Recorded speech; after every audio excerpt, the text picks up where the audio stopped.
commencé euh, au, au Sénégal et maintenant nous sommes contents de voir les gens de DRC et aussi de Guinée-Conakry. Donc, je vous souhaite tous une bienvenue ce soir. Et vous voyez maintenant pour ce soir, nous allons parler d'un sujet qui est très, je pense que très important. C'est un sujet pour chacun de prendre quelque chose, mais aussi d'aller et de se réfléchir de vraiment ce que ça va dire chez eux dans leur propre vie.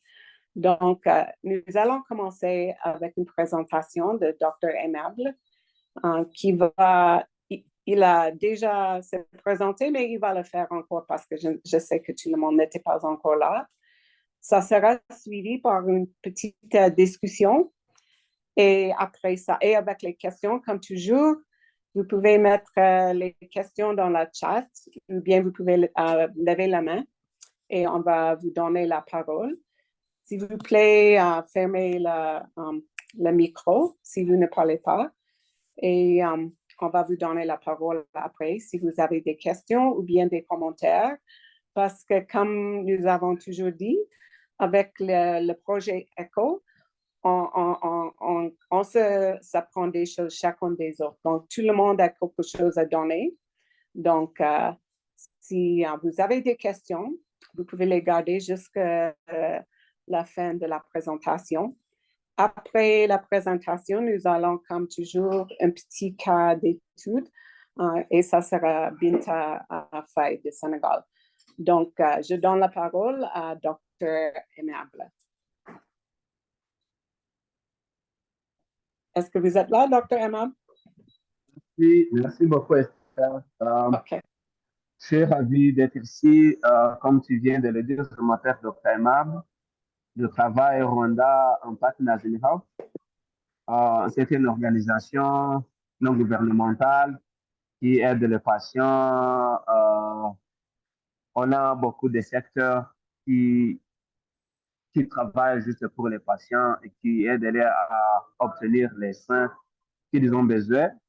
Et maintenant, je suis très heureux de partager avec vous cette leçon d'auto-soin pour les professionnels de la santé, spécialement ceux qui dispensent des soins palliatifs. Ça ne va pas être long. Je vais essayer d'être un peu plus rapide. Dans cette cours, on a les objectifs. Nous pensons qu'après la séance d'aujourd'hui, vous serez en mesure quand même d'expliquer ce qu'est l'auto-soin et pourquoi est-il important d'avoir cet auto-soin. On va être en mesure d'identifier les expériences cliniques difficiles dans votre propre pratique, là où vous travaillez. Et on va aussi être en mesure de développer des stratégies d'auto-soin et créer un plan d'auto-soin pour chacun de nous. Et maintenant, on va se demander, chacun de nous, qu'est-ce qui nous fait souffrir dans notre travail quotidien? Je pense que chacun de nous peut répondre à cette question ici. Rachel Remen, un jour a dit, s'attendre à être immergé quotidiennement dans la souffrance et la perte sans être touché est aussi idéaliste que de s'attendre à pouvoir marcher dans l'eau sans se mouiller. Peut-être qu'on peut continuer à y penser. Si on peut vraiment marcher dans l'eau sans se mouiller. Et voilà pourquoi ici, on va s'examiner en utilisant cette échelle de bien-être. Peut-être chacun de nous peut voir à ce qui est ici et s'examiner sur 5. La première question qu'on va se demander, c'est est-ce que je me sentais en bon état toujours que je travaillais, ou bien je me sentais calme et relaxé, je me sentais toujours actif et vigoureux. Et puis, je me réveille en bon état. Ou bien, la cinquième question, euh, ma vie quotidienne, ma vie journalière, je fais des choses qui m'intéressent beaucoup ou plus. Et par ces questions, on va s'examiner chacun de nous et se donner des points sur 25 et puis on va multiplier par 4 pour voir si vraiment on est en bon état là où nous travaillons. Voilà. Le score, c'est entre 0 et 10. Quand on a plus de 50, ça veut dire que tu es en bonne humeur. Mais si c'est 50 ou moins, ça indique que tu as une mauvaise humeur, mais pas nécessairement une dépression quand même. Et puis, un score de 28 ou moins indique une dépression probable, mais ça peut être justifié par une évaluation plus approfondie pour confirmer cette dépression-là. En fait, après s'examiner, je pense que chacun de nous peut avoir cet exercice-là et s'examiner comme, combien est là, ou bien combien il a. Et alors, on va se demander pourquoi faut-il prendre soin de nous, prendre soin de soi. En tant que clinicien, parfois, nous nous impliquons personnellement intensément dans la vie des patients et de leurs familles. On se demande qu'est-ce qui va, qu'est-ce qui ne va pas. Ça demande du courage, bien sûr, de la guérison, de la croissance dans ces rencontres, mais aussi, ça nous implique dans la vulnérabilité, le chagrin, qui peut être causé par l'empathie, le PT, ou bien toujours quand on cherche à améliorer la qualité de vie des gens que nous traitons. Voilà pourquoi alors nous devons y passer et chercher comment on peut prendre soin de nous. Une autre chose, il est toujours difficile de travailler dans des environnements où les ressources sont limitées. Spécialement dans nos pays d'Afrique, disons, saharienne, c'est un peu difficile qu'on traite les gens qui ont les ressources vraiment efficaces. Et ce que nous savons, d'après tout, c'est que la douleur et la tristesse sont inévitables, mais la souffrance peut être facultative. Les causes de stress dans les soins palliatifs qu'on peut énumérer, spécialement pour les travailleurs de la santé, on peut dire des sentiments de ne pas faire du bon travail. Quand des gens souffrent, on pense que tu n'as pas fait ce que tu devrais faire. Être toujours exposé ou bien fréquemment exposé à la souffrance ou bien à la mort, c'est une autre chose qui nous fait souffrir. La difficulté de communication, les conflits d'équipe, manque de soutien, surcharge de travail qui parfois peut être causé par des pensées personnelles. Aussi, ça peut causer plus de stress. Et les réactions venant de ce stress-là, la première chose, c'est le burn-out. Si on peut définir ça, la perte progressive de l'idéalisme, de l'énergie et de la raison d'être que connaissent les personnes exerçant une profession d'aide à raison de conscience de leur travail. Voilà, c'est ça le burn-out. On peut dire que aussi c'est l'épuisement physique et émotionnel.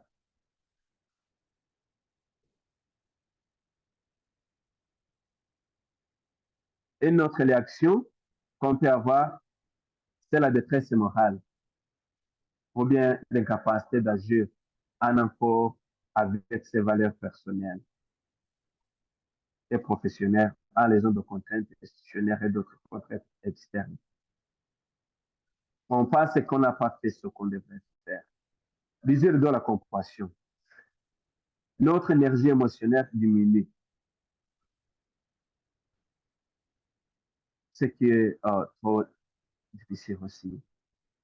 Et parmi les facteurs prédisposants, on a bien vu le surcharge de travail. Par exemple, grand nombre de patients sont ces suffisances, comme je l'ai dit avant, ou sentiment d'être mal géré. Et une autre chose, manque de contrôle sur son environnement de travail. On a des patients, mais on n'a fait rien. On a fait tout ce que tu devrais faire, mais toujours, ça ne va pas. Et une autre chose, consacrer beaucoup de temps de tâches qui ne correspondent pas à ses objectifs professionnels. Et puis, travail qui interfère avec la vie familiale. Euh, Parmi les autres facteurs prédisposants, on vient de parler des facteurs professionnels et ici, on vient sur les caractéristiques personnelles. Parfois, le fait d'être en début de carrière, le manque de contrôle personnel sur les événements, attribuer le succès à la chance plutôt qu'à la réalisation personnelle, engagement excessif, incapacité à admettre ses besoin de certitude absolue, manque de sens de l'humour difficile. C'est beaucoup. Chacun de nous peut nous comparer dans ces facteurs ici et voir là où elle peut se voir. Si les caractéristiques de protection, alors, parfois on cherche à se protéger.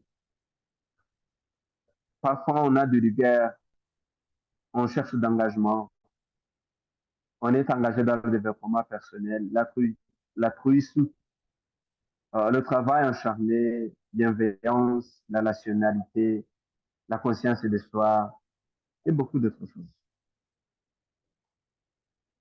Et alors, quel conseil de tout ce qu'on peut recevoir?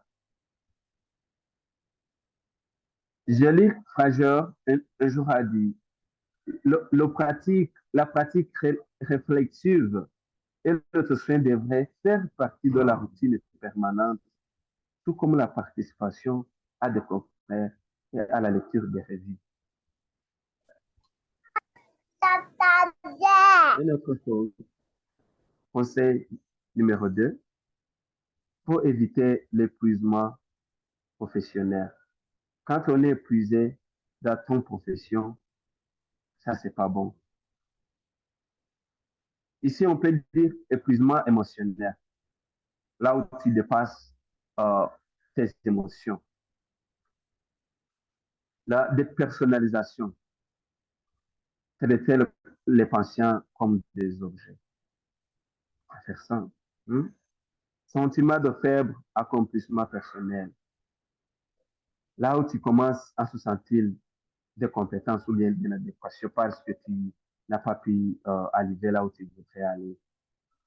So, il faut éviter l'épuisement professionnel. Conseil numéro 3, éviter les effets négatifs de l'épuisement professionnel.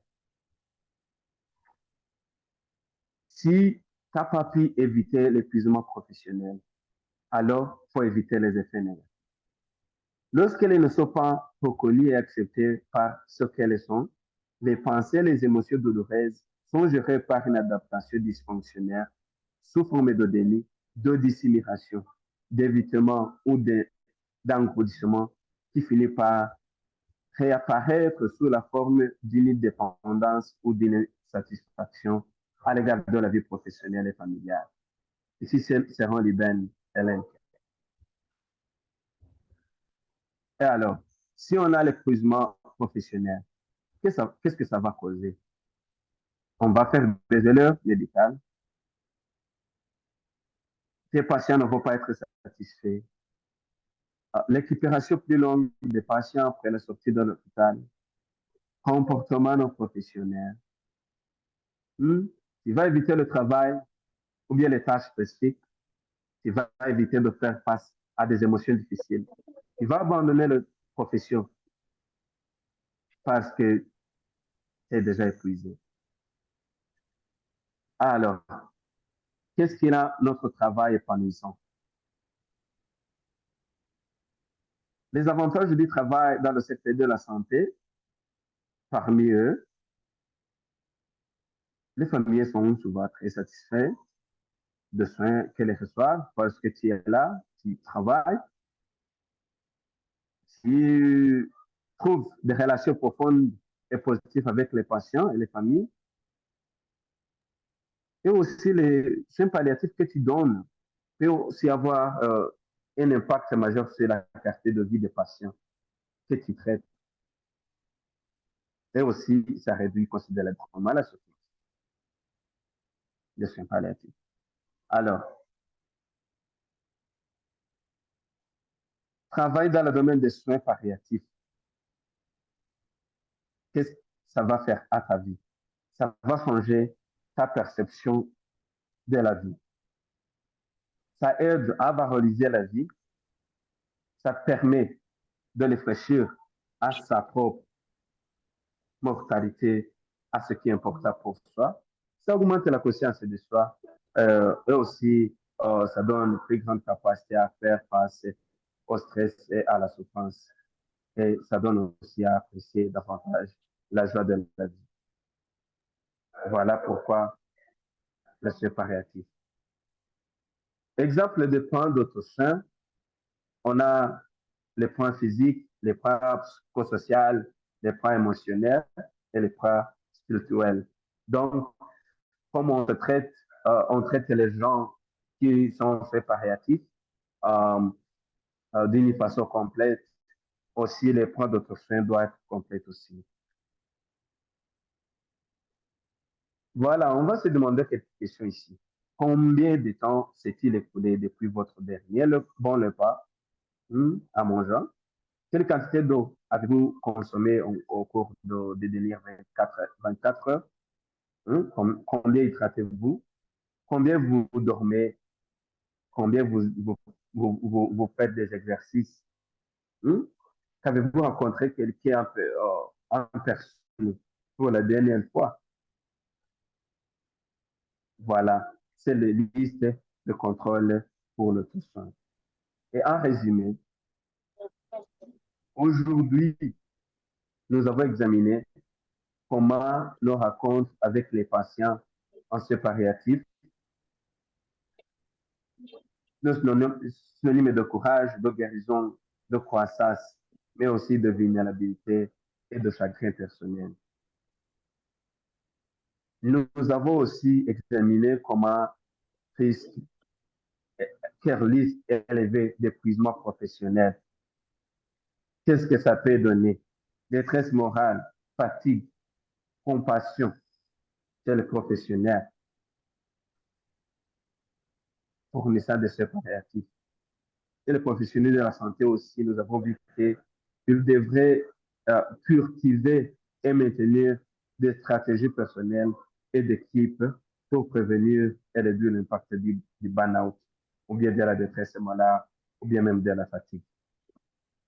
En fait, c'est ce que j'avais à partager avec vous. Merci. Ce sont des références qu'on avait utilisées. S'il y a des questions ou bien des points de complémentaires sont les bienvenus. Merci beaucoup. Merci beaucoup, Dr. Aimable. C'était très bien. Je dois m'excuser parce que nous avons des facultés de la ministère de Santé du Sénégal. Aussi, j'ai oublié de vous présenter Dr. Coulibaly et Dr. Ba, qui sont les présidents d'ASOPA. Et je veux leur donner un peu de parole aussi. Donc, Dr. Ba, si vous voulez dire quelque chose, Dr. Coulibaly ou Dr. Badji, bienvenue.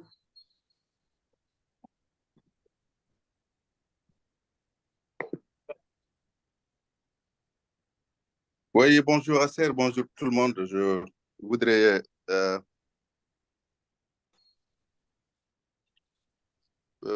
féliciter notre collègue pour l'exposé brillant qu'il vient de faire. Et je me félicite aussi de voir que nous avons de nouvelles collègues qui s'intéressent à ce cours qui est extrêmement important. Je félicite Esther.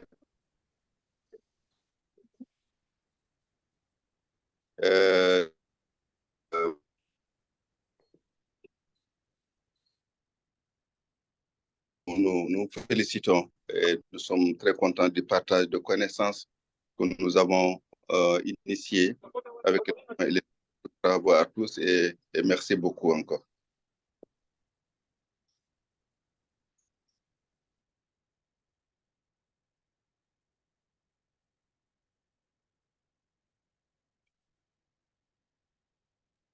Merci, Dr. Ba.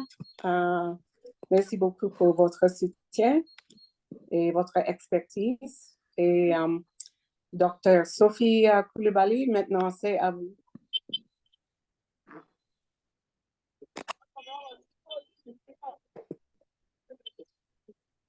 On vous entend pas bien.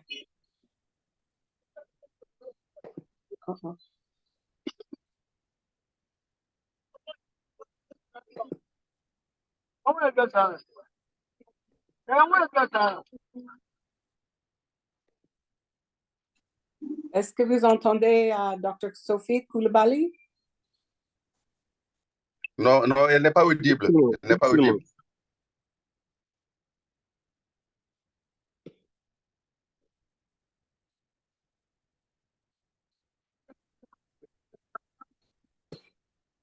On n'entend pas encore.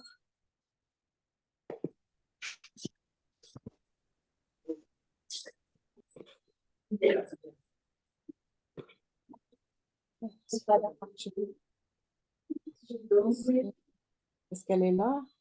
Bon, pour le temps que Dr. Sophie se connecte, je voulais juste la présenter aux collègues qui ne la connaissent pas. Donc, Dr. Sophie Coulibaly est la présidente donc, de notre association, donc l'Association sénégalaise de soins palliatifs. Elle fait partie des membres fondateurs. Et donc, elle est anesthésiste et réanimatrice de formation. Moi, je ne me suis pas présenté pour certains, donc je suis le Dr. Oumaba, je suis oncopneumologue, chef de service à l'hôpital général Grand Yoff, donc membre fondateur aussi de l'ASOPA. Et donc, nous, de plus en plus, nous avons des vocations de prise de soins, de prise de conscience au Sénégal, notamment particulièrement pour les paramédicaux. Les infirmiers s'intéressent, ceux qui font les soins à domicile s'intéressent et les assistants sociaux s'intéressent. Donc, je voulais aussi dire que Sophie Coulibaly est un membre extrêmement actif, très engagé, très dévoué, qui fait un excellent travail et que nous admirons. Et je voulais vraiment le dire et aussi la présenter ici à l'ensemble des collègues. Merci beaucoup pour elle. Merci, Dr. Ba. Je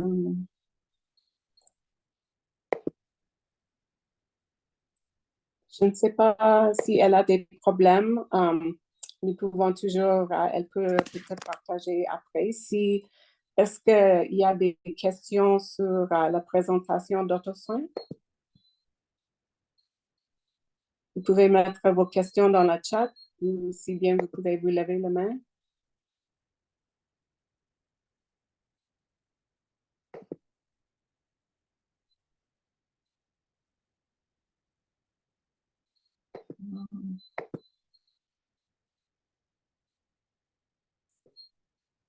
Donc, si Dr. Coulibaly est là, on ne vous entend pas.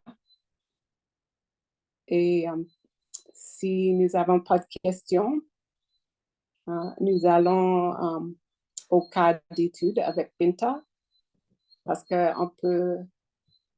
nous pouvons toujours revenir après. Donc, Binta, je vous donne la parole. Esther, c'est Oui, comme si quelqu'un a écrit dans le chat la partie auto-soin. Je crois que ça veut dire pas comprise. Ça veut dire pas compris? OK. Je me demande. OK. Donc, si je n'arrive pas à voir le chat, mais attends. OK. Elle demande la définition de l'auto-soin ou bien?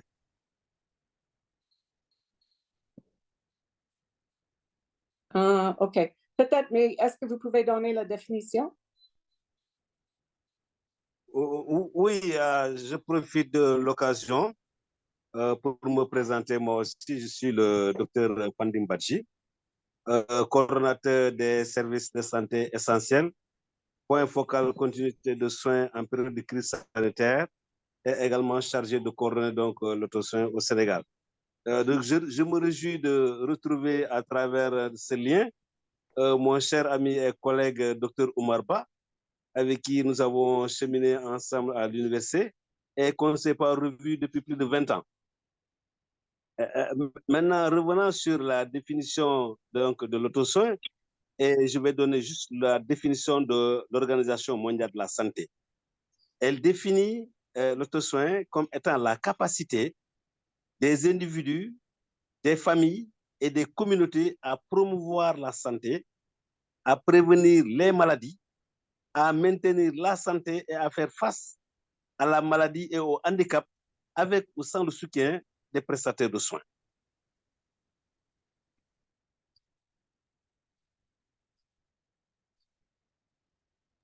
Je sais que vous êtes responsable. Bienvenue, je m'excuse. Bienvenue, mais je sais que vous faites beaucoup de choses au Sénégal. Est-ce que vous pouvez partager avec nous ce que vous faites là dans le ministère de la Santé avec l'auto-soin?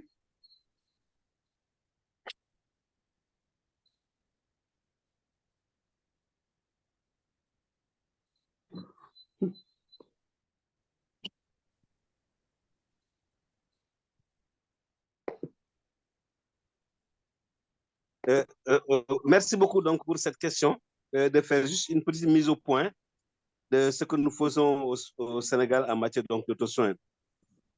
Je voudrais rappeler que le Sénégal était un des premiers pays en Afrique de l'Ouest francophone à montrer la voie à suivre en matière d'auto-soin. Et pour cela, nos initiatives d'auto-soin ont démarré bien longtemps, surtout en matière de santé reproductive et de planification familiale.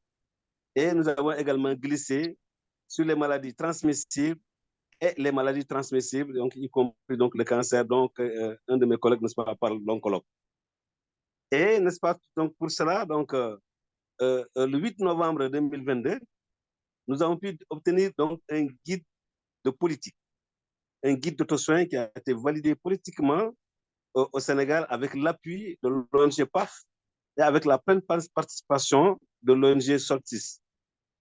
Ce qui nous a permis donc d'avancer en formant ce qu'on appelle donc des formateurs et n'est-ce pas donc sur le DMPA sous-cutané et sur le test VIH. Alors, il existe également une régularité des réunions trimestrielles qui sont animées par le groupe des pionniers dont le Dr Aminata Koulibaly fait partie.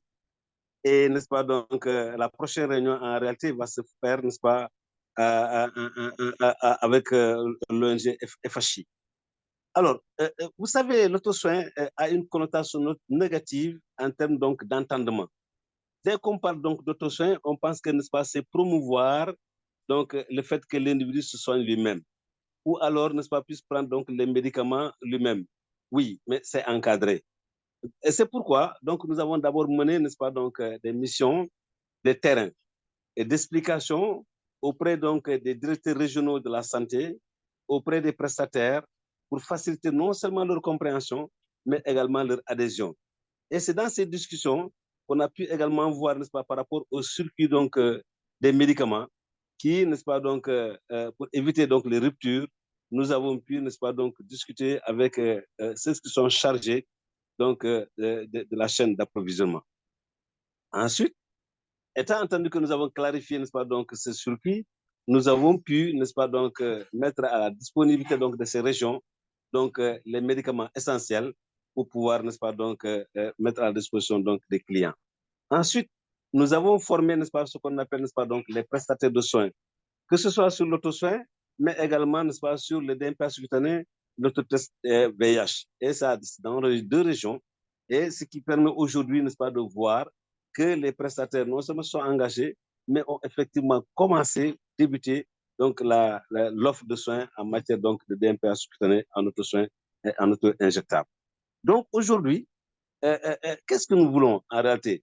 Certes, n'est-ce pas, certains documents donc, restent encore à être mis en place, mais il nous faut forcément donc un plan de communication pour mieux amener donc les décideurs politiques à pouvoir, n'est-ce pas, donc appuyer l'auto-soin. Parce que l'auto-soin est comme celui qui vient de présenter, a effectivement vu que l'auto-soin se pratique à tous les niveaux. Depuis le niveau communautaire, au niveau des postes de santé, au niveau des centres de santé, au niveau des établissements publics de santé numéro 1, du numéro 2 et au niveau 3. Donc, à tous les niveaux. Et effectivement, donc, on peut faire donc, le lien entre, n'est-ce pas, cet auto-soin et les soins palliatifs. Et j'étais très content, n'est-ce pas, donc, de voir, effectivement, donc, Dr Aminata Coulibaly de s'imprégner et de s'engager beaucoup plus donc, dans la mise en œuvre donc, de l'auto-soin. Donc, au Sénégal, étant entendu que j'ai vu Dr Oumar Ba, n'est-ce pas, également donc, dans ces soins palliatifs, nous allons voir, n'est-ce pas, comment, n'est-ce pas, donc, faire un grand pont pour que, n'est-ce pas, donc, nous puissions implanter ou mieux implémenter donc, ces soins palliatifs, n'est-ce pas, dans notre pays. Voilà ce que je voulais dire, n'est-ce pas, de façon très ramassée, en sachant que nous sommes dans le processus donc, de vulgarisation donc, de ce guide au niveau de tous les pays, de pouvoir former, n'est-ce pas, donc, l'ensemble des prestataires, y compris donc, les acteurs communautaires.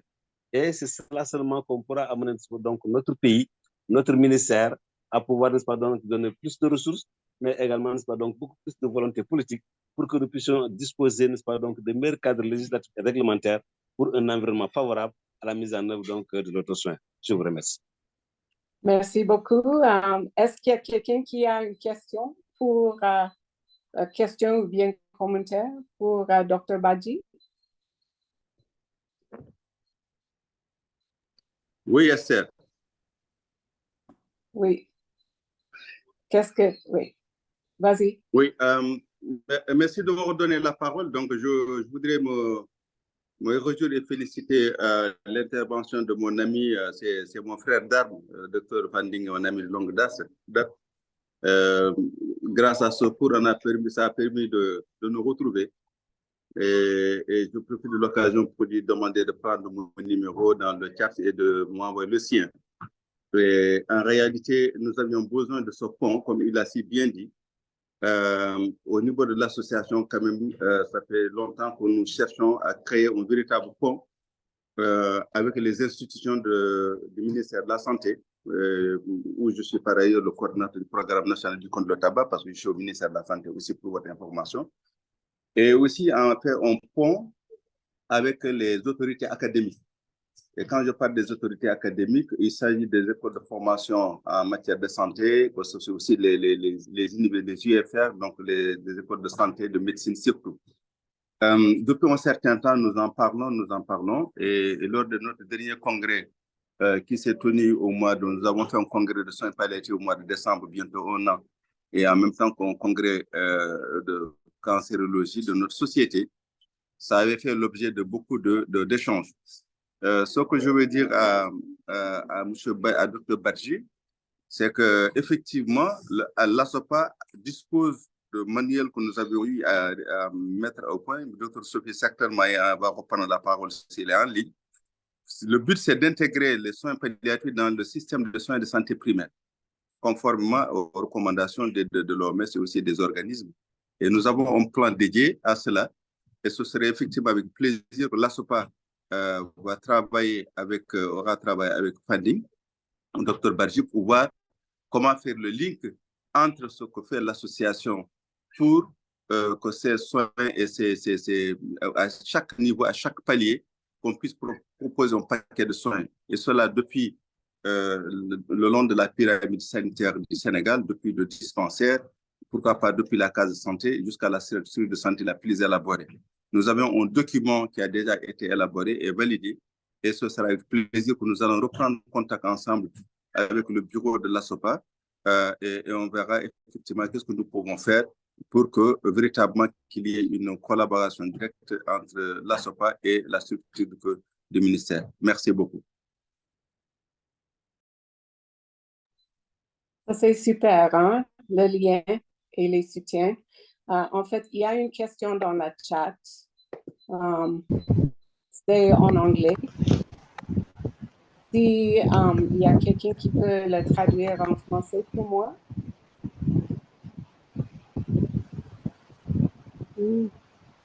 Est-ce que c'est bien possible à prendre soin des protestants de soins palliatifs dans notre contexte? Est-ce que c'est vraiment possible? Je n'ai pas bien entendu, s'il vous plaît, répétez. La question en anglais, mais moi, j'essaie de faire la question. Est-ce que c'est réaliste que nous pouvons prendre soin des prestataires des soins palliatifs dans notre contexte? Ça veut dire dans notre hôpital ou dans notre clinique, qu'est-ce qu'on peut vraiment faire pour prendre soin des praticiennes, les infirmières, les médecins?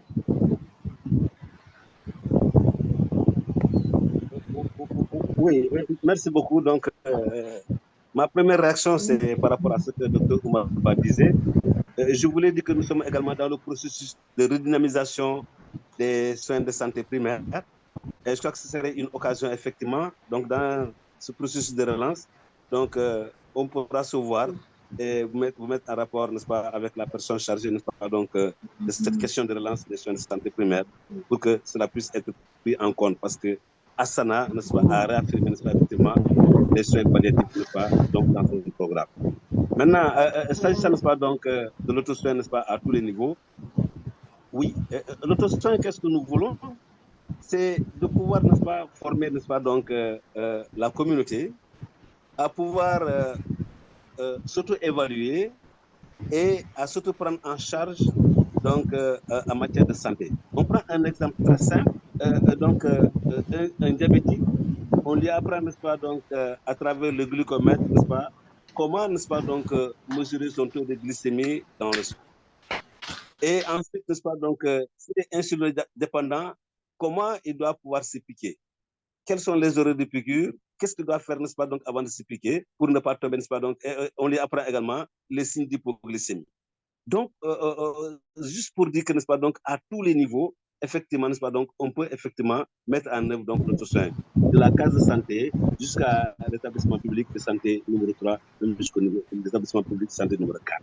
Merci. Bonjour, Esther.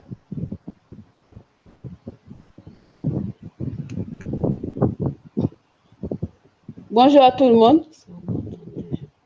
Si vous pouvez, oui, vous pouvez avoir la parole. Oui, bonjour. En fait, bonjour à tout le monde. Je suis très honorée d'être parmi nos aînés aujourd'hui. Et je félicite et je remercie aussi le présentateur, Dr aimable. En fait, avec toute l'assistance aussi, on a suivi vraiment avec beaucoup de respect, beaucoup de passion, beaucoup de son exposé. Comme il a eu à le dire, l'autre soin, c'est une forme de soin par lequel les individus. Le docteur Koulibaly, je pense, l'a dit tout à l'heure, c'est à tous les niveaux. Donc, nous, en tant que personnes qui travaillons dans les soins palliatifs, non seulement on a le poids de simples travailleurs de la santé, mais en plus, ce qui fait notre particularité surtout, c'est le fait de travailler dans les soins palliatifs. On a vu à travers son exposé qu'il nous a donné des outils d'auto-évaluation où il nous demande de nous auto-évaluer chacun de notre côté. Quels sont les poids, qu'est-ce qui nous pèse quand nous travaillons dans les soins palliatifs? Quelles questions doit-on se poser? Il a posé des questions simples du genre, depuis combien de temps on a eu un bon repas? Depuis combien de litres d'eau nous aimons à dire à chacun, prenez entre 1,5 litres, 1,5 litres et 2 litres par jour. Est-ce que nous-mêmes, nous le faisons? Donc, ici, je pense qu'il y a aussi, on a la possibilité de nous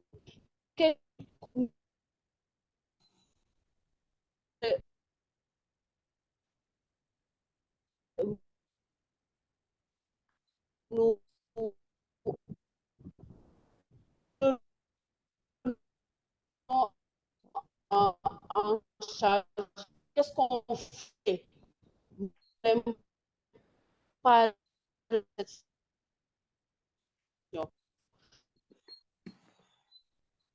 à tout.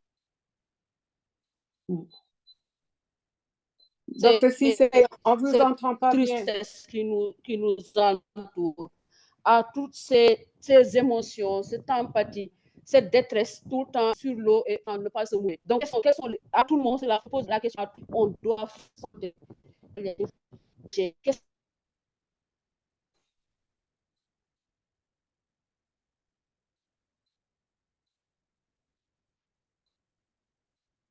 On vous entend pas bien, Docteur Cissé.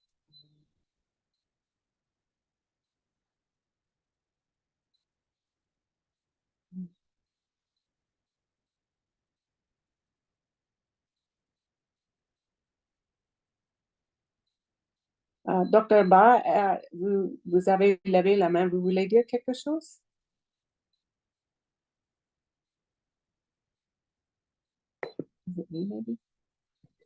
Non, c'est tout à l'heure, c'était tout à l'heure, je m'excuse.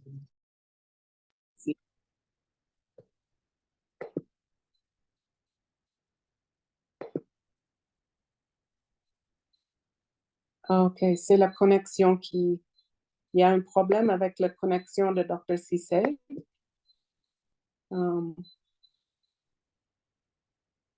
Je pense que nous pouvons toujours discuter, poser des questions après le cas. Donc, Binta, est-ce que vous êtes prête avec le cas? Binta, est-ce que vous êtes là? Oui, je suis là. Je vais tenter de partager mon écran, si ça va marcher. Merci. Bonsoir tout le monde. Et je suis Binta Faye. Je suis infirmière au Sénégal. Et depuis en tout cas depuis un certain temps, je suis engagée dans les soins palliatifs. Je travaille dans une école de formation en santé, infirmier et sage-femme d'État. Et je profite vraiment pour remercier docteur Aminata a dit les aînés, mais moi, peut-être ce sont mes grands-parents qui sont là. Donc, je les remercie beaucoup pour nous permettre d'apprendre toutes ces choses, de faire ce long cheminement avec eux. Et je remercie aussi le docteur Emma pour sa présentation. Et donc, maintenant, nous allons essayer de voir 2 cas sur l'auto-soin. On va essayer de voir ensemble quelques discussions autour de l'auto-soin. OK, merci. Je pense que ma présentation n'est pas passée, donc je vais utiliser celle de Erin.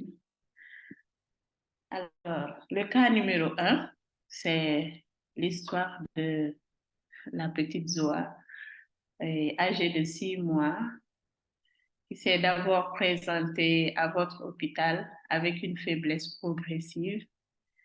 Elle n'est pas capable de s'asseoir et a des difficultés à avaler. Vous suspectez une amyotrophie spinale, une maladie grave et progressive qui entraîne une insuffisance respiratoire et dont l'espérance de vie est inférieure à 2 ans. Votre équipe conseille à sa famille sur la maladie et le pronostic et la ramène chez elle pour des soins palliatifs à domicile. Les visites mensuelles d'une infirmière sont organisées et elle est heureuse et se porte bien malgré sa faiblesse. Merci.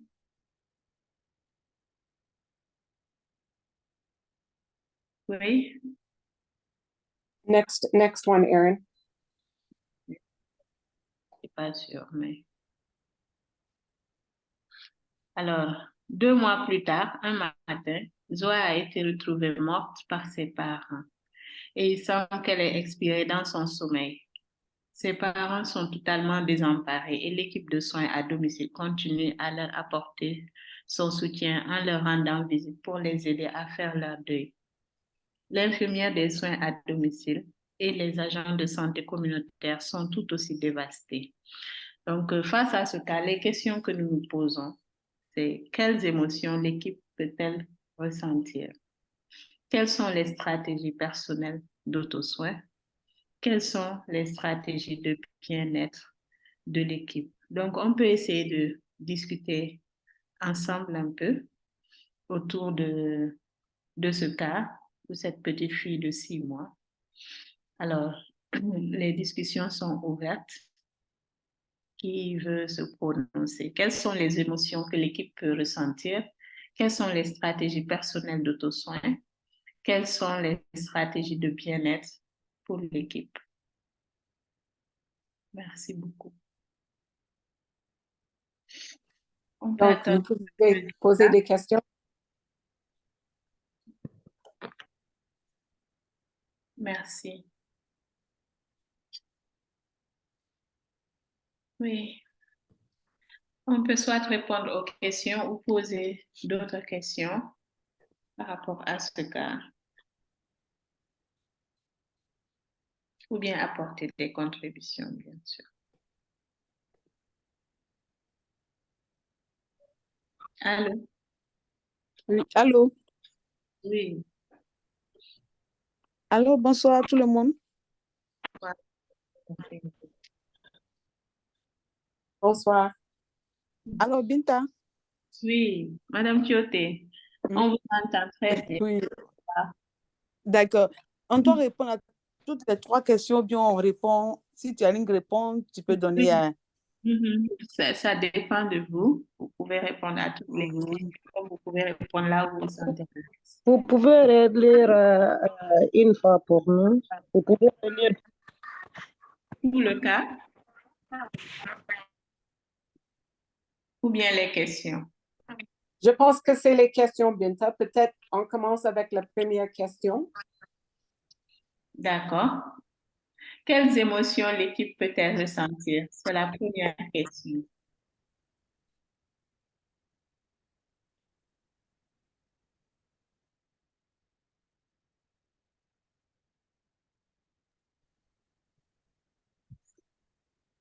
Oui, allô?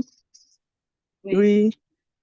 Moi, bon, la première question, ce que je peux donner comme réponse, l'équipe peut vraiment ressentir sur place l'émotion vraiment d'abattement, de découragement, parce que vu la situation de la petite, dans le cas, on avait prévu dans le diagnostic, l'enfant devait vivre pendant au moins 2 ans. Et puis, 2 mois, l'enfant meurt. Il y a beaucoup de questions à se poser. On est d'abord sur place découragé, on est déçu parce qu'on aurait voulu que l'enfant puisse vraiment atteindre au moins les 2 ans. Là, on vient 2 mois, l'enfant part. On se pose beaucoup de questions, on se dit vraiment, qu'est-ce que s'est passé?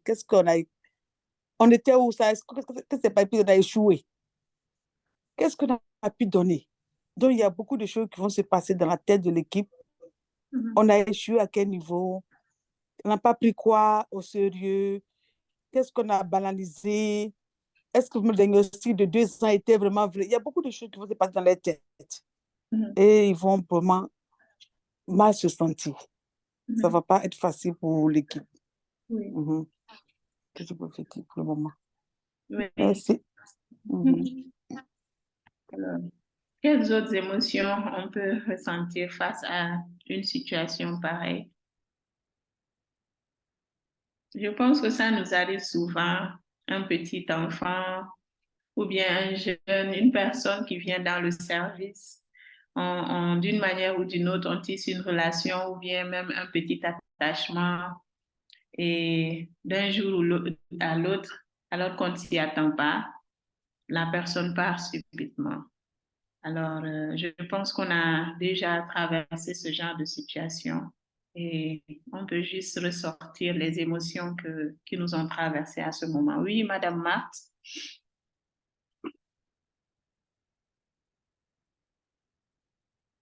Oui. Madame Marthe, vous avez la parole.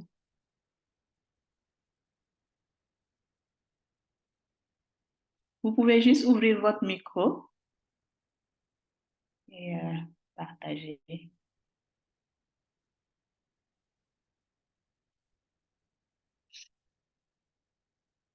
Oui, pendant que Madame Marthe nous vient, Docteur Aminata, Docteur Cissé.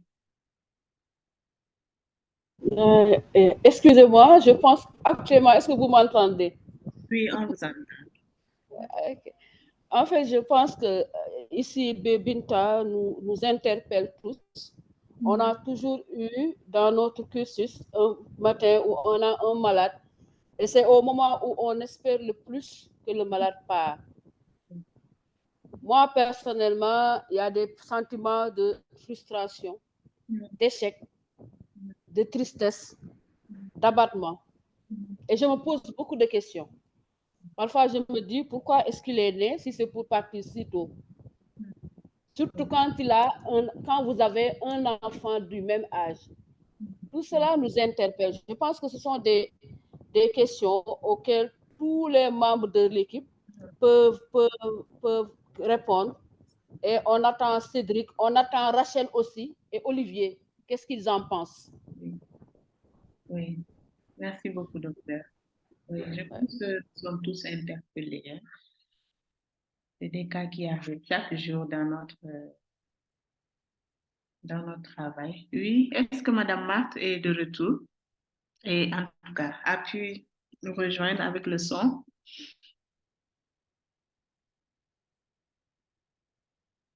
Nous sommes des êtres humains. Nous avons aussi des émotions, des sentiments. Et on pense qu'on doit juste s'occuper des autres pour nous oublier. Alors sur nous. Oui, Madame Marthe, vous êtes là? Oui, bonsoir. Bonsoir. Bonsoir, vous m'entendez? Oui, on vous entend. Bonsoir. Ok, merci. Je suis très contente là d'être au milieu de vous et participer à haute fois aujourd'hui dans cette formation. Souvent, j'ai toujours un problème là avec mon micro. Maintenant, aujourd'hui, ça va et je suis très, très contente. Alors, s'il faut que je réagisse par rapport aux différentes questions posées pour ces cas de ces bébés Zoya, je dirais d'abord par rapport aux émotions qu'ils peuvent ressentir. Donc, je peux citer comme émotion, d'abord, c'est la tristesse, l'échec. On peut sentir l'échec parce qu'on pensait que l'enfant pourrait y arriver jusqu'à 2 ans, ne sachant pas que c'était un pronostic. Donc, ça peut arriver à tout le monde. Donc, ce n'est que normal par rapport à ces émotions. Mais on ne doit pas être trop attaché à ces émotions parce qu'il nous est appelé aussi à faire cette distance par rapport à des situations que nous rencontrons dans notre travail des soins de santé, des patients. Et j'ai compris avec l'intervention de l'autre que quand on est aussi attaché aux patients, ça fait très mal. Ça fait très mal, oui, ça fait très mal. C'est ça, c'est que nous pouvons faire comme stratégie. Je peux entrer directement, de faire un peu une distance sociale par rapport à notre travail, parce que ça nous entre, on voit des bébés de 6 mois, un bébé qui peut aller tous, qui donne comme ça, avec une maladie pareille. Donc, c'est ça, ce qui fait un peu des sentiments d'échec. Et par rapport aux stratégies personnelles d'auto-soin, c'est ça ce que je disais déjà, qu'il faut une distance sociale, c'est très important, et accepter la situation. Accepter, parce que c'était juste un pronostic. On peut pronostiquer pour 2 ans, mais ça peut arriver tôt, comme ça peut arriver aussi tard. Pas même, l'enfant pourrait aussi vivre au-delà de 2 ans. Mais comme c'est une maladie déjà connue, on savait bien que c'était un problème déjà très difficile, donc on pouvait s'attendre à tout. dans ce sens-là. Donc, voilà un peu ce que je pouvais dire personnellement. Merci. Marthe, elle nous a un peu introduit vers la deuxième question. Et on va, oui. Merci beaucoup. Merci. On va glisser vers cette question. Quelles sont les stratégies personnelles d'auto-soin? Alors, face à la tristesse, face au regret, face au questionnement, face à tout ce qui peut arriver, parce que comme elle l'a dit, il faut qu'on cherche à se protéger, mais souvent, on ne se rend même pas compte que, voilà, il y a eu un petit attachement, on a considéré le patient à un certain niveau. Maintenant, quand on se retrouve face à la situation, et qu'est-ce que nous pouvons faire personnellement pour prendre soin de nous? On est face au travail, on est face à ces défis. Qu'est-ce qu'on peut faire? Personnellement d'abord. Et puis, on va voir qu'est-ce qu'on peut faire en équipe.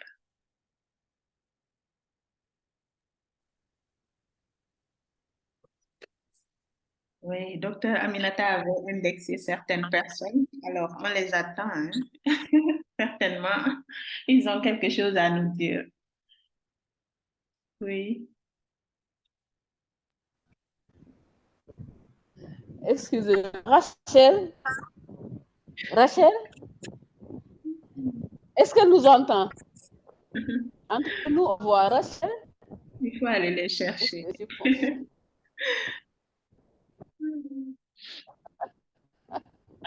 Allô? Oui. Il y a Rachel, je vois aussi Olivier.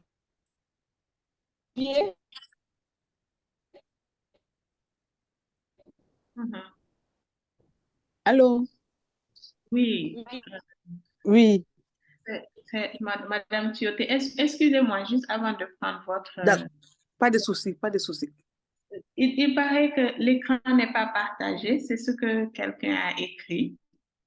Ou bien, c'est bon maintenant, Monsieur Tamba, vous voyez l'écran? Allô? Oui, c'est déjà bien, c'est déjà bien. Bon, d'accord, ça marche. C'est bon. Oui, donc, Madame Tioté, allez-y, et après on va oui.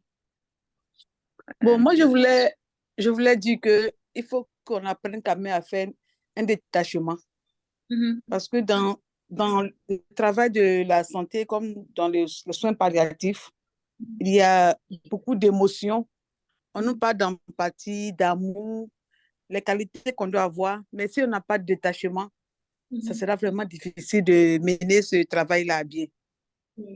Il faut vraiment qu'on puisse faire vraiment avoir l'esprit de détachement et puis savoir que toute chose passe. Et puis, oui, laisser quand même souvent les émotions. Si chacun de nous, parce qu'il faut dire que pour faire ce service, il faut vraiment une personne bien, qui aime et vraiment d'empathie, quoi. Ce n'est pas facile.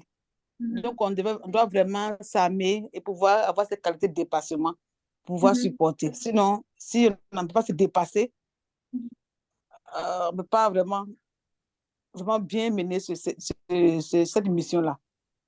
Donc, il faut connaître cet esprit de dépassement et puis pour savoir se séparer, savoir laisser partir.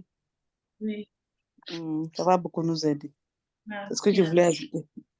Merci beaucoup. Avant qu'on aille à la troisième question, il y a Marie-Rose qui a écrit quelque chose en anglais et je vais peut-être demander à Dr. Hélène qui a levé la main avant de réagir, peut-être si elle peut nous lire ça et nous dire un peu ce que ça veut dire en français. D'accord. Maintenant, je regrette d'avoir levé la main. Voilà. Donc, il y a toujours un peu plus d'efforts à faire avec les soins palliatifs pédiatriques parce que ça implique la famille, les parents, la fratrie et l'équipe de soins palliatifs. Les enfants représentent l'avenir, l'espoir, la force, la richesse, etc. Donc, si on perd un enfant, il y a des sentiments de défaite, de frustration. On veut pas baisser les bras, mais en même temps, ça nous donne l'occasion de se regarder et voir, moi, là, où en suis-je? Qu'est-ce que je peux faire maintenant? Et on voit la réalité de la vie qui est quand même imprévisible. Merci beaucoup, docteur. Maintenant, ce que j'allais dire, c'est que devant des cas pareils, moi, j'essaie toujours de regarder où sont les côtés positifs. C'est vrai que là, il y a une toute petite fille qui est partie très, très tôt. On ne l'aurait pas voulu. Mais quand même, on peut aussi se dire que au moins, on a pu poser le diagnostic. On a pu soutenir la famille. On a pu préparer les parents. Et il me semble que finalement, elle n'a pas souffert beaucoup parce qu'elle est passée tranquillement dans son sommeil. Donc, je vais regarder tous ces côtés positifs-là et me dire que voilà, avec l'intervention de l'équipe, c'est comme ça qu'on a au moins pallié aux souffrances de la famille. Merci. Merci beaucoup, docteur. C'est assez important de souvent se tourner vers ces aspects positifs, moindres certainement devant le cas, mais qui peuvent aider aussi à se relever. Madame Marthe, c'est une ancienne mère ou bien vous voulez ajouter quelque chose? Sinon, on passe à la troisième question parce qu'on a encore un petit cas à voir avant la fin de l'heure. Madame Marthe, c'est une ancienne mère?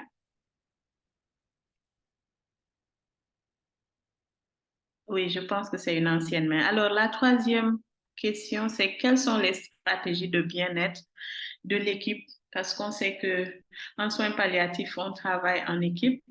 On n'est souvent pas seul. En tout cas, c'est ce qui est recommandé. Et quand ça arrive comme ça, qu'est-ce que nous pouvons faire pour passer cette difficulté, cette épreuve en tant qu'équipe? Qu'est-ce qu'on peut faire pour se soutenir? Oui, c'est la troisième question.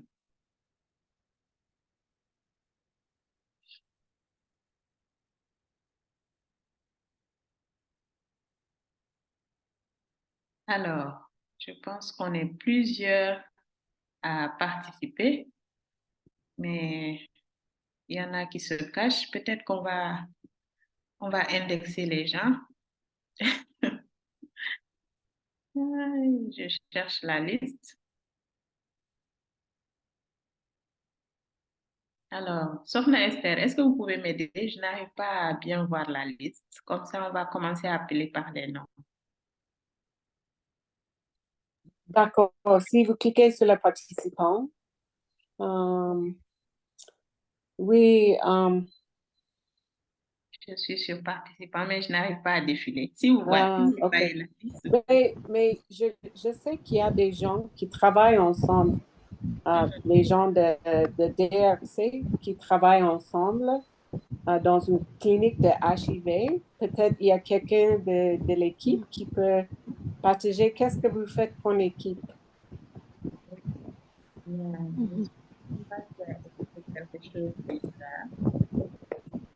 se retrouver en équipe. Se retrouver un moment pour se rafraîchir les émotions. Oui, oui. Oui, c'est important le repos personnel. Il veut dire se retrouver en tant qu'équipe et parler, peut-être partager sur les émotions ressenties. C'est assez important, le fait de parler, de partager, ça soulage beaucoup. C'est vrai. Oui. Il y a, excusez-moi, Binta. Oui. Il y a aussi la solution des groupes de parole. Oui. Nous, c'est ce qu'on faisait en clinique. On se réunissait quand on avait un cas comme celui-là. On se réunissait et tout le monde parlait de comment est-ce qu'il a senti la perte. Et là, on laissait cours à toutes les émotions. Il arrivait que quelqu'un pleure, quelqu'un en parle et on trouvait toujours une personne.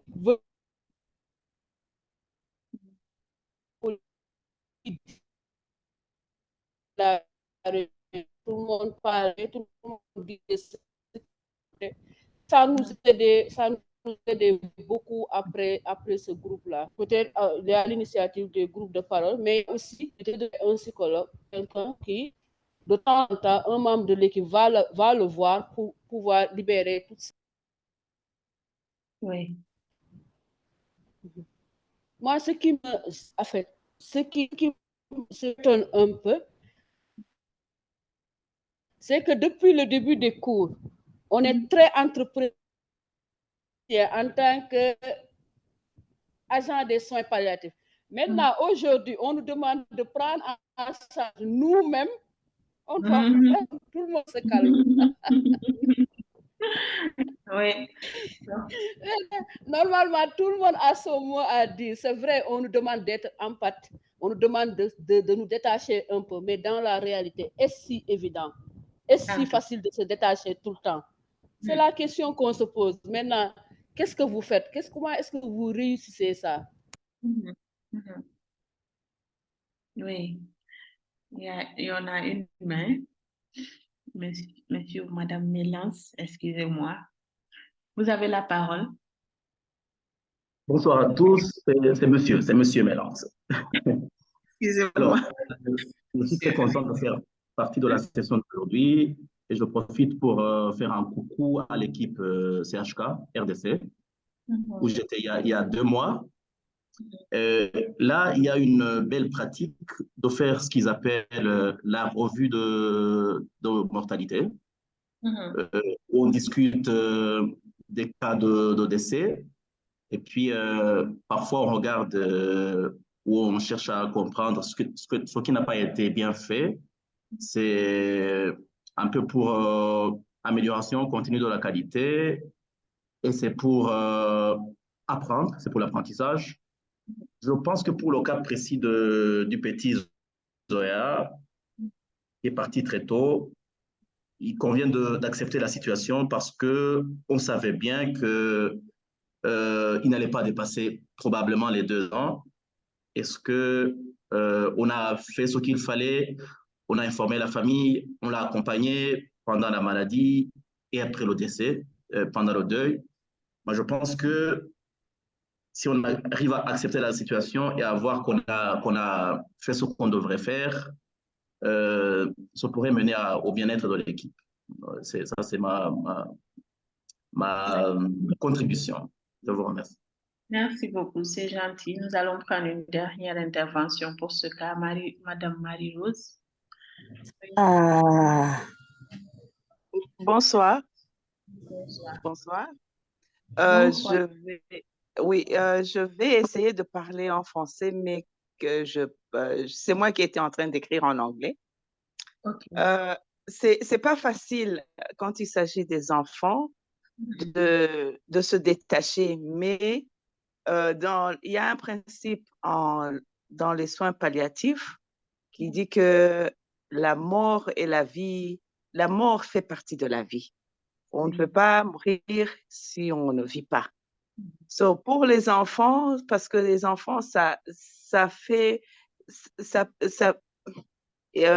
amène des émotions parce qu'on a tendance, malgré tout, à nous comparer, à être parents pour cette petite fille-là ou cet enfant-là. Et c'est difficile de faire la différence, la séparation entre moi comme professionnel et moi comme être humain, parent ou mère ou père ou sœur ou frère. C'est difficile. Mais pour les stratégies, il est toujours recommandé, si je peux dire, d'avoir des réunions, des meetings. On peut avoir des meetings personne to personne, entre vous, deux personnes, ou bien en équipe. Et puis, il faut avoir cet esprit de respect, comment dire, parce qu'on réagit différemment devant une situation donnée. Et ça doit continuer, ça ne devrait pas arriver seulement quand quelque chose arrive, si je peux dire. Ça doit être une routine dans l'équipe de se réunir et de parler. Je peux dire de parler de tout. de parler de tout. Pas seulement de la mort, de parler de la vie, de parler un peu de tout. Pas seulement attendre que quelque chose arrive pour parler. Parce que là où on est dans les soins palliatifs, c'est ça qu'on attend. On va accompagner les gens pour qu'ils meurent en dignité. Oui, c'est ça que je voulais dire. J'espère que c'est clair ce que j'ai dit. Bonsoir, Irine. Bonsoir. Bonsoir. Bonsoir. Bonsoir. Oui, c'est Madame Marthe. Oui, je sais que c'était une dernière intervention, mais je ne pouvais pas garder ce que moi je voulais partager avec vous. Oui, alors par rapport aux stratégies, parce qu'au début, là, dans la deuxième question, moi je pensais toujours que pour les stratégies personnelles, on devait faire d'abord les dialogues intérieurs. Faire les dialogues intérieurs, quelles sont des phrases qui vous reviennent, qui peuvent vraiment augmenter vos émotions dans ce sens-là. Et par rapport à ces dialogues intérieurs, c'est alors qu'on pouvait maintenant faire ce qu'on appelle la restructuration par rapport à ces émotions-là pour se sentir mieux. Et s'il faut maintenant revenir par rapport aux stratégies de l'équipe, moi je pense qu'on m'a dit docteur Mélance là-bas que moi je suis du CHK, on fait toujours la revue des mortalités. Et par rapport aux soins palliatifs, il y a d'abord les médecins, on se réunit avec des conseillères, tout le monde là, pour étudier un peu les cas où on veut mettre sous soins palliatifs. Et moi je pense que comme stratégie, cette façon-là de se réunir pour prendre une décision pour un cas, qu'on trouve que ça doit être un cas de soins palliatifs, c'est la même chose qu'on doit aussi se réunir après, au cas où il y a une situation de décès qui arrive, pour qu'on puisse vraiment se soutenir mutuellement dans l'équipe. Ou soit si quelqu'un se sent mal par rapport à un cas qu'il était en train de suivre, il doit partager avec l'équipe pour voir comment est-ce qu'on peut les soutenir sur le plan émotionnel. Peut-être que c'est un problème personnel. Or, il y avait encore d'autres personnes comme l'équipe soignante qui souffraient aussi. C'est dans ces moments-là qu'on va partager toute cette souffrance-là et voir comment il faut y arriver à prendre soin de nous-mêmes. Donc, c'est ça un peu ce qui était comme idée que je voulais partager. Merci. Vraiment gentil. Alors, Oui. dans le chat, Madame Jeanne, qui dans la même idée dit qu'il faut créer l'espace pour libérer la parole, soutenir. C'est ça. Il y a aussi Fadi Diallo qui dit presque la même chose. Il est important de se réunir en équipe pour évaluer de cette perte pour chaque membre et se préparer pour le futur. En tout cas, merci beaucoup. Je vois que chacun d'entre nous, on a quelque chose quand même à apporter dans la matière. Bien sûr, merci. Merci beaucoup, Madame Marthe. Alors, on va faire le deuxième cas. Le temps est en train de courir après nous. Madame Erin, s'il vous plaît, on peut avoir le deuxième cas. Merci beaucoup. Alors, encore avec les bébés, c'est vrai que c'est pas que des bébés qu'on perd, mais souvent avec les cas des enfants, des bébés, c'est souvent plus traumatisant, plus difficile pour les équipes. Alors, c'est pour ça, pour vraiment nous mettre bien dans le bain, on se retrouve avec ces cas de bébés. Ça, c'est le deuxième cas. Un bébé de 4 mois se présente à l'hôpital avec une hypertrophie de la tête depuis 1 mois et une lésion dans le bas du dos depuis la naissance. Myélo-méningocèle et hydrocéphalie. Test rapide de dépistage du paludisme qui revient positif. Détresse respiratoire et fièvre. Saturation à 54% à l'air ambiant, 93% à 2,5 IPM. Mise sous antibiotiques IV et traitement antipaludéen, exploration d'un éventuel transfert pour dérivation et neurochirurgie. Oui.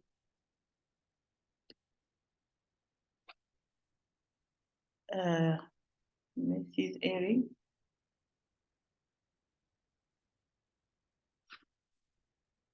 Donc, en résumé, un enfant de 4 mois souffrant d'hydrocéphalie et d'une maladie aiguë, paludisme possible. Le patient se trouve dans une zone rurale, loin de tout hôpital, susceptible de pratiquer une dérivation ventriculo-péritonéale. Faudrait le transférer dans un autre pays pour intervention. Les centres neurochirurgicaux les plus proches se trouvent dans des pays voisins. Oui, Madame Erin. Merci. Alors, l'équipe discute avec ses conseillers par télémédecine et il est convenu qu'une dérivation n'est pas appropriée dans ce contexte, en raison d'un manque d'expertise disponible pour le suivi, de la probabilité élevée qu'une dérivation se bloque à court ou moyen terme. Les soins dans les hôpitaux neurochirurgicaux ne seraient pas gratuits. Accord antérieur avec l'un de ces hôpitaux, mais celui-ci n'a pas été interrompu en raison des résultats très médiocres obtenus par des enfants dans cet état. Je pense a été interrompu plus tôt. Établissement et des risques considérables liés au transfert international. Forte probabilité de décès pendant ou autour de la période de transfert, ce qui pourrait être une expérience très traumatisante pour la famille. Merci. Madame Erin.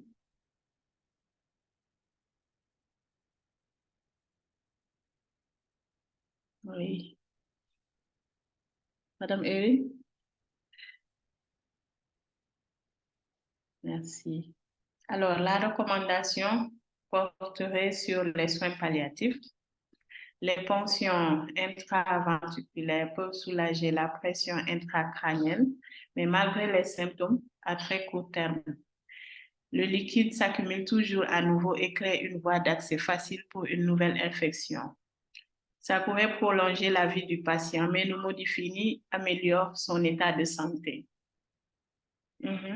Mrs. Erin. Merci. Après avoir discuté du plan de traitement des soins avec la famille, celle-ci a accepté le plan et a souhaité rester dans votre hôpital pour y recevoir les soins. Le bébé se remet de sa pneumonie et du paludisme et reste dans le service avec le plan de soins axé sur le confort. Son état se détériore rapidement 3 semaines plus tard et il meurt paisiblement dans le service. Plusieurs infirmières s'attachent beaucoup au bébé et ont beaucoup de mal à accepter sa mort. Plus tard dans la semaine, l'une des infirmières pédiatriques s'adresse au pédiatre pour lui demander pourquoi le bébé n'a pas été réanimé. Le pédiatre organise une séance de débriefing en équipe. Yeah. Alors, quelles sont les caractéristiques de ce cas qui pourraient avoir un impact sur les expériences de détresse morale des infirmières et des autres membres de l'équipe? Ce sont les questions que nous allons nous poser. Que peut faire l'équipe pour se soutenir mutuellement? Que feriez-vous si vous étiez impliqué dans ce cas pour créer un plan personnel d'auto-soin? Merci beaucoup. Donc, la parole est à qui je veux la prendre. On commence par la première question. Quelles sont les caractéristiques de ce cas qui pourraient avoir un impact sur les expériences de détresse morale des infirmières et des autres membres de l'équipe?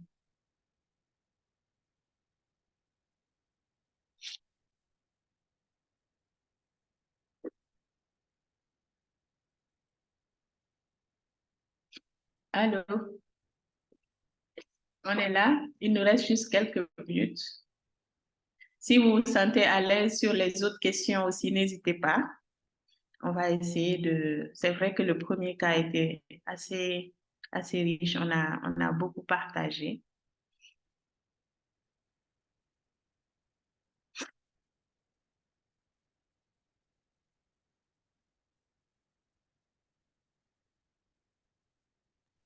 Allô? Est-ce que je suis seule ici? Non, je suis là. Je pense que nous sommes là, Binta.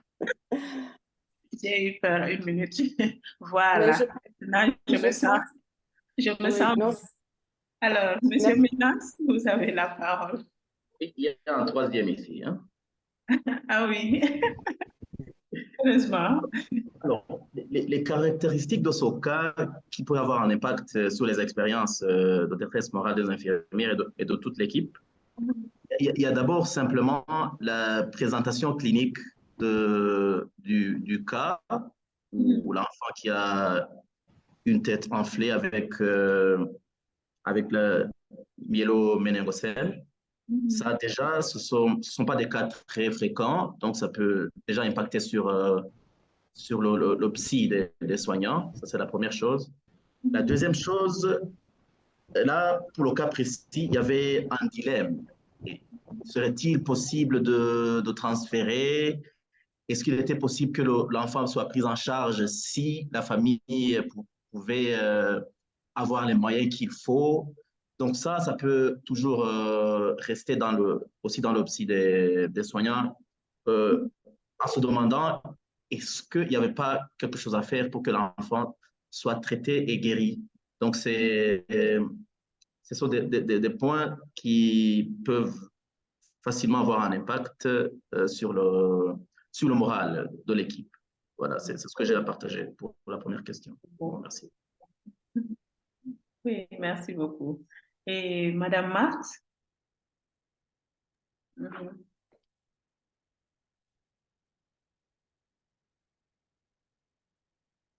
Madame Marthe, vous êtes là? Il y a M. Tamba qui a écrit dans le chat, il y a l'âge du bébé, les différentes pathologies qu'a développé le bébé. Donc, toutes ces choses peuvent nous mettre vraiment face à une détresse. Allô, allô? Alors, que peut faire l'équipe pour se soutenir mutuellement? Ou bien nous-mêmes personnellement, qu'est-ce qu'on aurait fait pour passer cette difficulté? Un plan de soin, oui.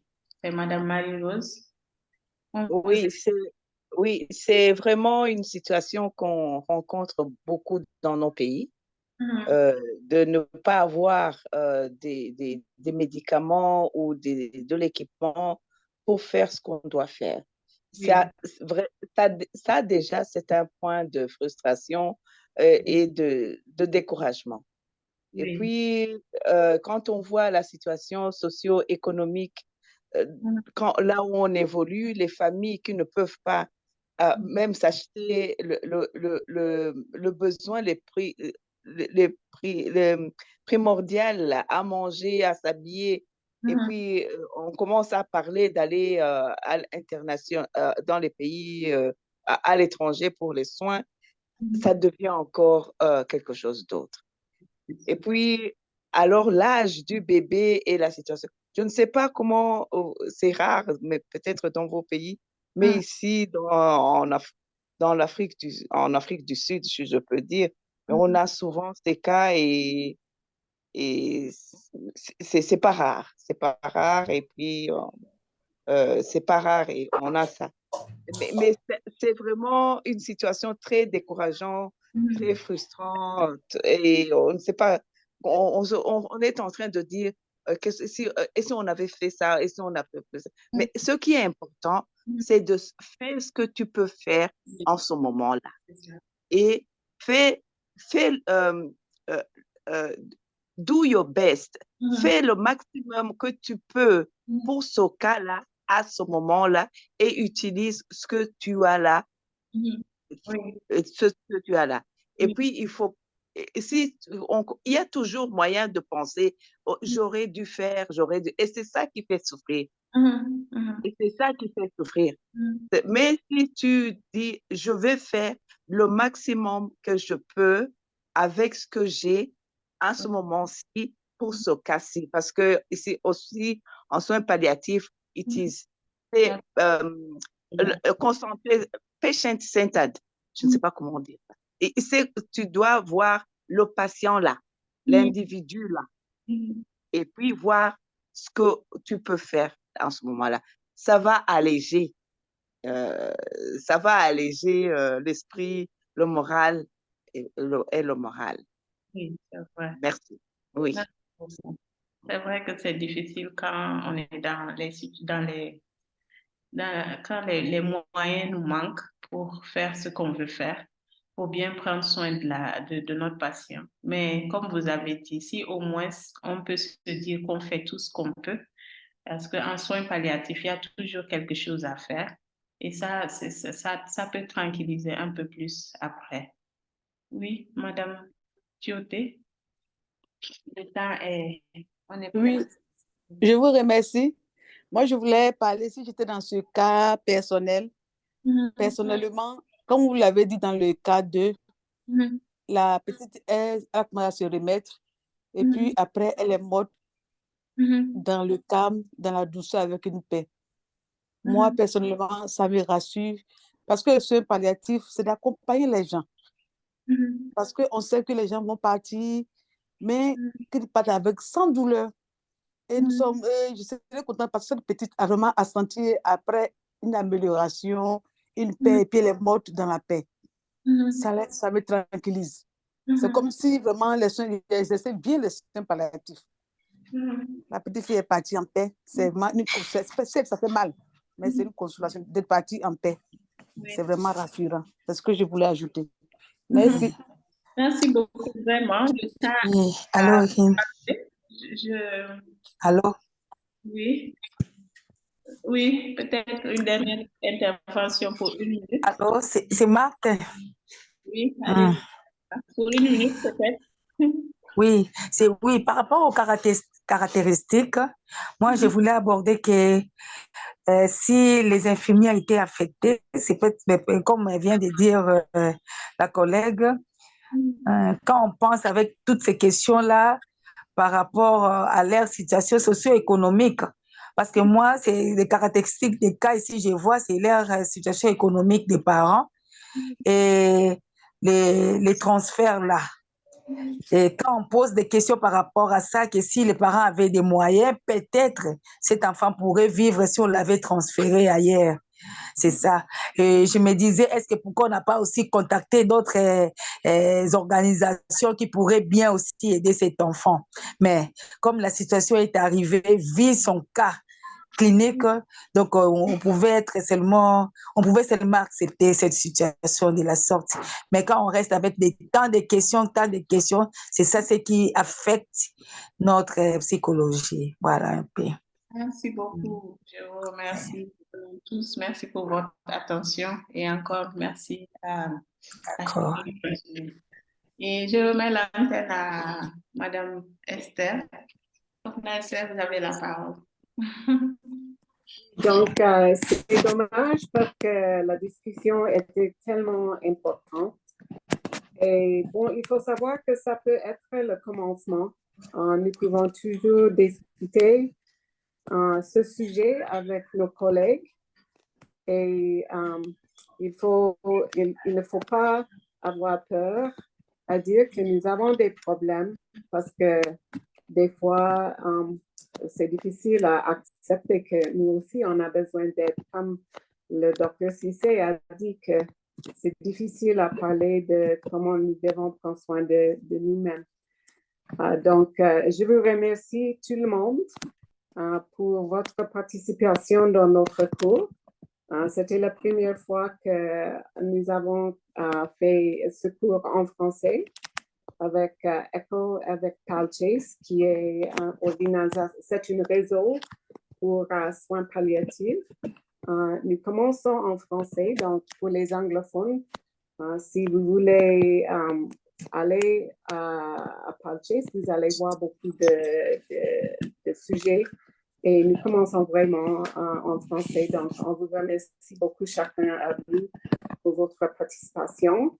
Je pense que pour finir, j'aimerais dire encore un grand remercie à l'équipe au Sénégal, de la SOPA, Je pense que ce soir, nous avons vu Dr. Ba. Je ne sais pas si Dr. Coulibaly, si elle est là maintenant, peut-être elle peut dire un petit mot, si elle est là.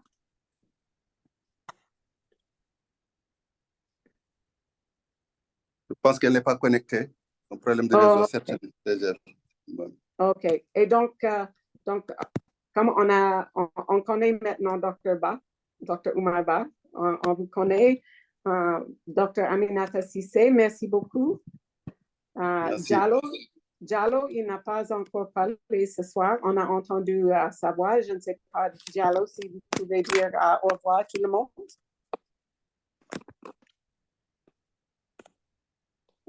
Donc, je ne sais pas. Aussi, on a Stephen Miller qui est avec Hospice Afrique Uganda. Peut-être qu'il peut dire aussi au revoir. Merci à Stephen. Excusez-moi, Esther. Oui. Oui, allons-y. Oui, en fait, je veux juste parler par rapport à tous ceux qui sont au Sénégal. Il y a la SOPA aussi qui dispense des cours de soins palliatifs. On en est à la formation des formateurs, ce qui veut dire que dans un certain temps, on va faire peut-être le tour du Sénégal et qu'ils peuvent adhérer à la SOPA pour bénéficier de toutes ces expériences de certaines personnes telles que Dr. Ba aujourd'hui. Il y a des docteurs Coulibaly, il y a des gens qui ont cheminé avec les soins palliatifs depuis plus d'une dizaine d'années. Et l'association est là, ils peuvent adhérer, comme ça ils pourront bénéficier de beaucoup d'autres formations encore. Merci beaucoup. Docteur Cissé, est-ce qu'il y aura des cours sur Internet, en ligne, ou est-ce qu'il faut aller quelque part pour les cours? Pour cette session, la session qui est en train de se dérouler pendant tout le mois de novembre, c'est en présentiel. On préfère, le début, faire ça en présentiel. On va dans une structure, dans chaque région, Inch'Allah. Ensuite, il y aura des gens qui vont adhérer, ceux qui sont là, on va les former sur place. Peut-être qu'après, on va discuter de l'éventualité des cours en ligne. Mais pour l'instant, ils peuvent s'inscrire à la SOPA, avoir leur carte d'adhésion, et après, peut-être, ils auront plus d'informations après par rapport à ça. Mais pour le moment, les cours sont en présentiel et ce sont les formateurs qui vont se déplacer. Je pense que Dr. Ba va peut-être plus vous éclairer là-dessus, si jamais c'est possible, Dr. Ba. Oui, tout à fait, en fait. Hein. Ça dit que pour le moment, on voulait, dans un premier temps, renforcer les capacités de nos membres. Mais bien entendu, nous allons réfléchir très rapidement pour élargir la formation à l'ensemble des acteurs qui le souhaitent. Et c'est une façon aussi d'encourager les gens à demander des membres actifs de la SOPA. Ça, c'est le premier point. Le deuxième point, ce sera aussi pour permettre de mieux faire adhérer, mieux faire intégrer les soins palliatifs au quotidien. Et enfin, ultérieurement, en faisant la formation à distance, ça permettra aussi à d'autres qui doivent avoir la chance de participer, parce qu'on ne pourra pas, même si on veut le faire, on ne pourra pas faire tout le pays en un temps donné. Mais on permettra, par exemple, à d'autres collègues qui sont dans les régions éloignées, je pense aux collègues qui sont à Kédougou, qui sont à Tamba et autres, de pouvoir, pourquoi pas, trouver les modalités pour qu'ils puissent se joindre à nous.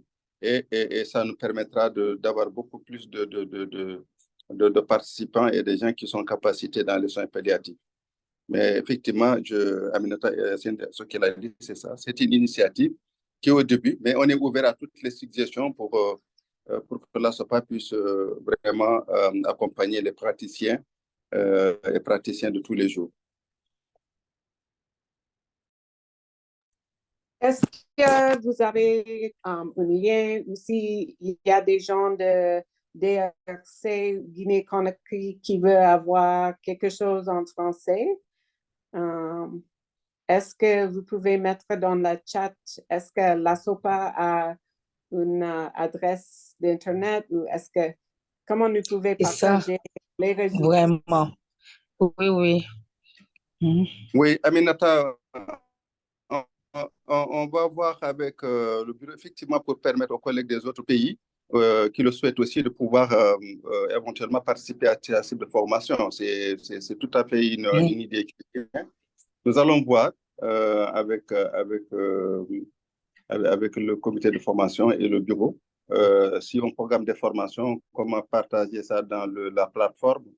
Et s'il le faut, on peut envoyer un lien pour permettre aux collègues des autres pays, des autres, de se connecter et d'apporter leur contribution et aussi de bénéficier. Je pense que ça devrait être tout à fait possible. OK. Donc, si par exemple, il y a quelque chose en français, vous pouvez la mettre dans le WhatsApp. Si par exemple, il y a quelque chose que vous pouvez partager en français pour que les gens puissent avoir l'accès, est-ce que vous pouvez la mettre dans le WhatsApp? D'accord. Oui, Aminata, il faudra voir déjà les thèmes qui ont été qui ont fait l'objet d'échanges. On va en discuter. On va les partager dans le WhatsApp. Oui, ça sera très bon. Il faut savoir que ça continue. Peut-être on a fini le cours, mais pour moi, je sais que, bon, je comprends, la SOPA est très fort maintenant et vous faites beaucoup de choses, mais il faut que les autres pays puissent apprendre aussi. Tout à fait. Donc, vraiment, nous voulons voir un réseau des pays francophones parce qu'il y a beaucoup de choses en anglais, mais il y a moins de choses en français. Donc, merci. Je dis grâce au couple Miller, on est en association avec Hospice Ouganda. Ils nous aident beaucoup. Donc, c'est un plus d'avoir tous les autres pays aussi avec leur expérience à chacun. Oui, donc je pense que Dr. Miller est là. Peut-être, Dr. Miller, est-ce que vous pouvez dire des cours de Hospice Afrique? Oui, merci. Merci, Esther. Oui, il y a les cours en ligne et de Hospice Afrique Uganda chaque année, mais il y a beaucoup de possibilités. Il était très encourageant d'avoir participé à ce cours ECHO. C'est une de nombreuses initiatives de ce rôle ici au Sénégal à ce moment. Comme Dr. Aminata et Dr. Ba ont dit, la formation organisée par ASOPA à ce moment déroule ici en présentiel. Oui, c'est très important. On peut continuer à engager, oui, par WhatsApp pour discuter peut-être les cas. Après cette formation ECHO, il y a beaucoup de possibilités. On doit réfléchir pour le chemin pour avancer. Oui. Et si les gens sont intéressés à Hospice Uganda, parce qu'il y a des anglophones aussi qui posent des questions, est-ce que vous pouvez mettre quelque chose dans le chat? Oui, un lien? Ok, bien sûr. Oui, bien sûr. Heather, tu veux dire quelque chose? On n'entend pas. Oh, OK. Nous pouvons mettre l'adresse du site web de Hospice Africa Uganda dans le chat. Si on va se dirige vers le site web, on peut découvrir les activités de Hospice Africa Uganda et les formations aussi. Merci.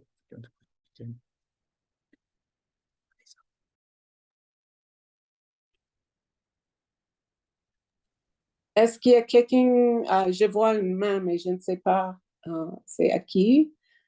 C'est moi, Marie. Marie-Rose, vous voulez dire quelque chose? Je voudrais dire que c'est une bonne expérience, cet écho, que je pense que c'est vraiment, ça pourrait être du bon profit si les pays aussi anglophones, je viens de la Zambie, si les pays anglophones aussi pouvaient profiter de cette écho, parce que les études, parfois, c'est pas facile et l'accès aussi n'est pas facile, mais l'écho peut, entre-temps, aider beaucoup de personnes à avoir un peu de connaissances pour aider les gens dans les soins palliatifs. Oui. OK, bon, ce que je veux, si vous pouvez m'écrire, Marie, parce qu'on a fait beaucoup de cours en anglais en Afrique, Lesotho, Kenya, Soudan. Donc, si vous m'écrivez quelque chose, je peux vous donner un lien pour les cours en anglais. Merci beaucoup. Et, oui, donc, il fait tard, donc je vais encore remercier tout le monde. Nous avons dit que c'est une cours de certificat.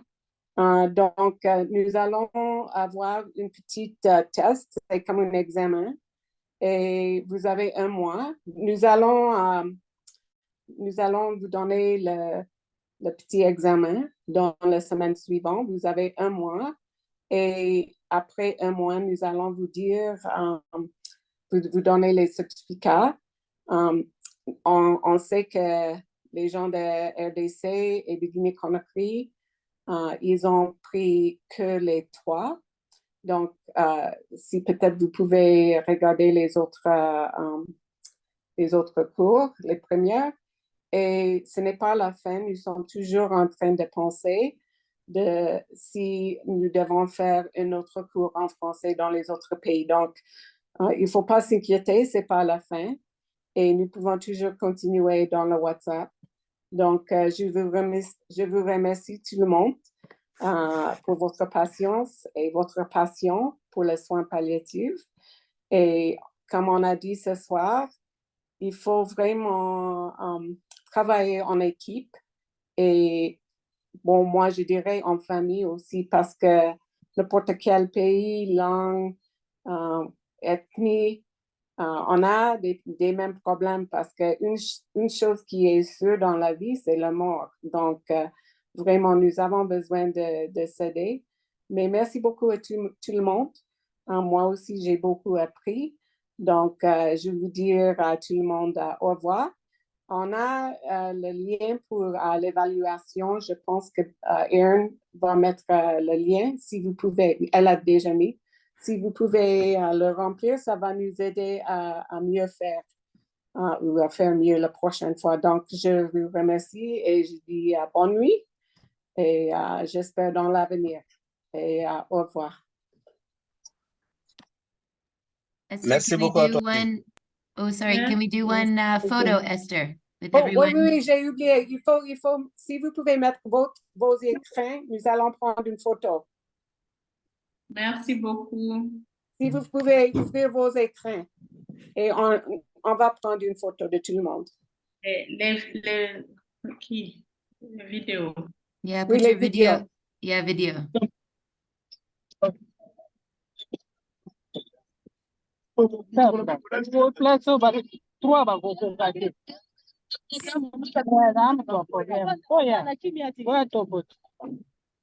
I'll count to 3.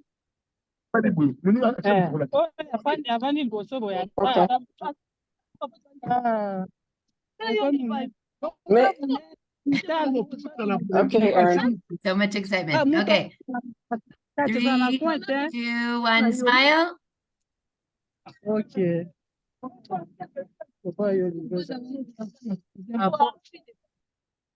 Okay, one more. Ready? 3, 2, 1, smile. Perfect. Merci. Merci. Thank you, Erin. Merci beaucoup. Merci, Sokhna Esther. Merci. Merci, Binta. Merci tout le monde. Merci, Esther. Good night. Merci, Esther.